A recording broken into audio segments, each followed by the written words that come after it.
అందరికీ నమస్కారం అండి. ఈరోజు ఈ వీడియోలో మనం కార్తీక పురాణంలోని 9వ అధ్యాయం కథ తెలుసుకుందామండి. కిందటి అధ్యాయంలో ఉత్తమ పురుషుడు అడిగిన ప్రశ్నకు అంగీరసుడు ఇలా సమాధానం చెప్తున్నారండి. నాయన, ఒకప్పుడు కైలాసములో పార్వతీదేవికి శివుడు చెప్పిన విషయాలనే నీకిప్పుడు చెప్పబోతున్నాను, శ్రద్ధగా విను. జీవుడంటే వేరెవరో కాదు, నీవే. అప్పుడు నేనెవర్ని అని నిన్ను నువ్వే ప్రశ్నించుకుంటే నేనే బ్రహ్మనై ఉన్నాను అని సమాధానం వస్తుంది. అంగీరస, నువ్వు చెప్పినది నాకు అర్థం కాలేదు. నేనే బ్రహ్మను అనుకోవడమేంటి?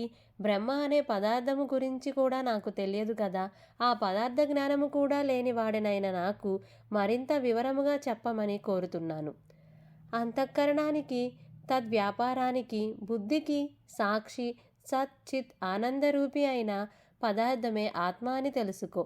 దేహము కుండవలే ఉన్న పిండశేషము, ఆకాశాది పంచభూతముల వలన పుట్టినది అయిన కారణముగా ఈ శరీరము ఆత్మేతరమైనదే తప్ప ఆత్మ మాత్రమూ కాదు. ఇదే విధముగా ఇంద్రియాలు గాని, అగోచరమైన మనస్సు గాని, అస్థిరమైన ప్రాణము గాని ఇవేమీ కూడా ఆత్మ కాదు అని తెలుసుకో. దేనివలనైతే దేహీంద్రియాదులన్నీ భాసమానాలవుతున్నాయో అదే ఆత్మగా తెలుసుకొని ఆ ఆత్మ పదార్థమే నేనై ఉన్నాను అని తెలుసుకుని ఏ విధంగానైనా అయస్కాంతమని తాను ఇతరుల చేత ఆకర్షింపబడకుండా ఇనుమును తాను ఆకర్షిస్తుందో అదేవిధంగా తాను నిర్వికారి అయి బుద్ధ్యాదులను సైతము చలింపచేస్తున్నదే దానిని ఆత్మ అని చెప్పబడే నేనుగా గుర్తించు. దేని సాన్నిధ్యము వలన జడాలైన దేహీంద్రియ మన ప్రాణులు భాసమానాలవుతున్నాయో అదే జనన మరణరహితమైన ఆత్మగా భావించు. ఏదైతే నిర్వికార్తమై నిద్ర జాగ్రత్త స్వప్నాదులను అనుగ్రహిస్తుందో అదే నేనుగా స్మరించు. ఘటాన్ని ప్రకాశింపచేసే దీపం ఘటితమైనట్లే దేహతరమై నే అనబడే ఆత్మచేతనే దేహాదులన్నీ భాసమానాలవుతున్నాయి. మన శరీరంలోని భాగాలు ఏవీ కూడా ఆత్మలు కావు అండి.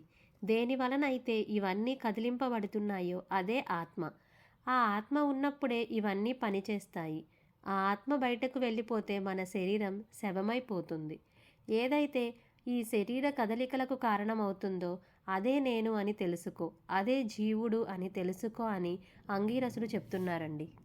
ఎప్పుడైతే శృతి వల్లనో గురుకటాక్షము వల్లనో తదాత్మ్యబోధ స్థిరపడుతుందో అప్పుడు ఈ వర్తమాన సంసార లంపటము దానికదే పుటుక్కున తెగిపోతుంది.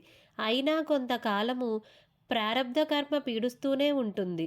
అది కూడా క్షయమవడంతో పునరావృతి రహితమైన స్థాయిని చేరతాము.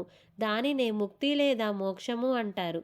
అందువల్ల ముందుగా చిత్తశుద్ధి కోసం కర్మిష్ఠులుగా ఉండి తత్ఫలితాన్ని దైవార్పణము చేస్తూ ఉండడం వలన ప్రారబ్ధాన్ని అనుసరించి ఆ జన్మలోనో లేదా ప్రారబ్ధ కర్మ ఫలితము అధికమైతే మరుజన్మలోనైనా సరే జ్ఞానులై కర్మబంధాల్ని తెంచుకుని ముక్తులవుతారు. నాయన, బంధించేవి ఫలవాంఛిత కర్మలు, ముక్తినిచ్చేవి ఫలపరిత్యాగ కర్మలు అని చెప్పాడు అంగీరసుడు. అంగీరసుడు చెప్పింది వినిన పురుషుడు కర్మయోగాన్ని గురించి ప్రశ్నించడంతో అంగీరసుడు ఇలా చెప్తున్నాడండి. చక్కటి విషయాన్ని అడిగావు, శ్రద్ధగా విను. సుఖదుఖాది ద్వంద్వాలన్నీ కూడా దేహానికే గాని ఆత్మకు లేవు. ఎవడైతే ఆత్మానాత్మ సంశయగ్రస్తుడో వాడు మాత్రమే కర్మలను చేసి తద్వారా చిత్తశుద్ధిని పొందినవాడై ఆత్మజ్ఞాని కావాలి. దేహదారి అయిన వాడి తన వర్ణాశ్రమ విద్యుక్తాలైన స్నాన శౌచాదిక కర్మలను తప్పనిసరిగా చేసి తీరాలి. స్నానము చేయకుండా చేసే ఏ కర్మైనా సరే ఏనుగు తినిన వెలగపండుల నిష్ఫలమే అవుతుంది. అందుకు బ్రాహ్మణులకు ప్రాతస్నానము వేదోక్తమై ఉంది. ప్రతిరోజు ప్రాతస్నానము చేయలేని వాళ్ళు కార్తీక మాఘ వైశాఖాలలోనైనా చేయాలి. జీవితంలో ఈ 3 మాసాలైనా ప్రాతస్నానాలు చేసేవాడు సరాసరి వైకుంఠాన్నే పొందుతాడు. చాతుర్మాస్యాది పుణ్యకాలాలలో గాని చంద్ర సూర్యగ్రహణ పర్వదినాలలో గాని స్నానము చాలా ప్రధానము. గ్రహణాలలో గ్రహణకాల స్నానమే ముఖ్యము. సర్వకాలములయందు బ్రాహ్మణులకు, పుణ్యకాలాలలో సర్వ ప్రజలకు స్నాన సంధ్య జప హోమ సూర్య నమస్కారాలు తప్పనిసరిగా చేయవలసి ఉన్నాయి. స్నానాన్ని వదిలినవాడు రౌరవ నరకగతుడై పునః కర్మభ్రష్టుడిగా జన్మిస్తాడు. ఓ వివేకవంతుడా, పుణ్యకాలాలన్నింటా సర్వోత్తమమైనది కార్తీక మాసము. వేదాన్ని మించిన శాస్త్రము, గంగను మించిన తీర్థము, భార్యతో సమానమైన సుఖము, ధర్మతుల్యమైన స్నేహము, కంటికంటే వెలుగు లేనట్లుగానే కార్తీక మాసములో సమానమైన పుణ్యకాలము గాని, కార్తీక దామోదరుని కన్నా దైవము గాని లేడని తెలుసుకో. కర్మ మర్మాన్ని తెలుసుకుని కార్తీక మాసంలో ధర్మాన్ని ఆచరించేవాడు వైకుంఠమును చేరుతాడు. నాయన విష్ణువు లక్ష్మీ సమేతుడై ఆషాఢ శుక్ల దశమ్యంతంలో ఫలసముద్రాన్ని చేరి నిద్రామిషతో శయనిస్తాడు. పునః హరిబోధిని నాడు అంటే కార్తీక శుక్ల ద్వాదశి నాడు నిద్రలేస్తాడు. ఈ నడుమ ఉన్న 4 మాసాలనే చాతుర్మాస్య వ్రతము అంటారు. విష్ణువునకు నిద్రా సుఖప్రదమైన ఈ 4 నెలలు కూడా ఎవరైతే హరిధ్యానమును పూజలను చేస్తుంటారో వాళ్ళ పుణ్యాలు అనంతమై విష్ణులోకాన్ని పొందుతారు. ఈ విషయమై ఒక పురాణ రహస్యాన్ని చెబుతాను విను.